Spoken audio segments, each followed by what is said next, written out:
Assalamualaikum warahmatullahi wabarakatuh. Waalaikumsalam. Buya, akhir-akhir ini saya merasa prihatin dengan adanya beberapa habaib yang tersandung kasus hukum yang oleh sebagian kita disebut dengan istilah kriminalisasi. Sikap sebagian saudara-saudara muslim kita yang lain ikut mencaci dan mengolok-olok para habaib yang dijadikan tersangka dalam kasus hukum. Mereka ikut mencaci dan mengolok dikarenakan para habaib tersebut dakwahnya dianggap keras dan kasar, serta dianggap berseberangan dengan kiai atau tokoh agama yang mereka ikuti. Bagaimana kita harus menyikapi keadaan ini? Bagaimana sikap kita jika seandainya ada perilaku seorang habib yang tidak kita sukai atau perilaku seorang habib yang melanggar agama?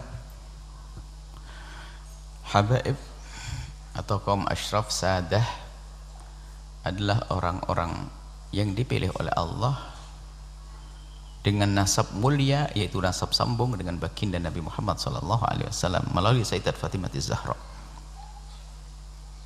Kalau memandang mereka, kita pandang dengan dua cara pandang. Sebagai manusia kita lihat mereka, beliau-beliau adalah manusia yang bisa bersalah. Tapi di sisi lain kita harus tetap melihat beliau adalah dzurriyyah Nabi SAW. Kalau mereka melakukan kesalahan, jangan sampai kita menjadikan merendahkan kehabaibannya. Naudzubillah. Kadang muncul kebencian di hati kita. Habib. Ini sudah ada muncul kebencian. Kalau dia salah, kita katakan salah sebagai manusia. Tapi jangan dihubung-hubungkan dengan istilah habaib. Karena kalau kita menyebut dengan nada merendahkan kalimat habaib, kita akan merendahkan sesuatu yang sambung dengan Nabi SAW. Kita tegur dia salah, tapi nggak usah karena habaibnya tuh habaib, nggak usah seperti itu. Seperti ada kebencian di hati kita dengan ahli bait Nabi, hati-hati, Nabi tidak akan menengok kita, tidak akan melihat kita. Kalau beliau bersalah, tentu kita wajib mengingatkan.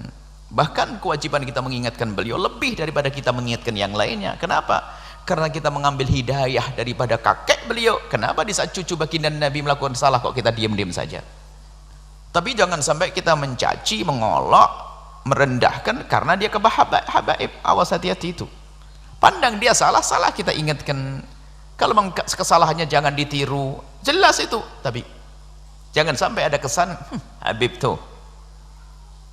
Akhirnya kita merendahkan nasab mulia baginda Nabi SAW. Saat itu kita akan runtuh menjadi rendah.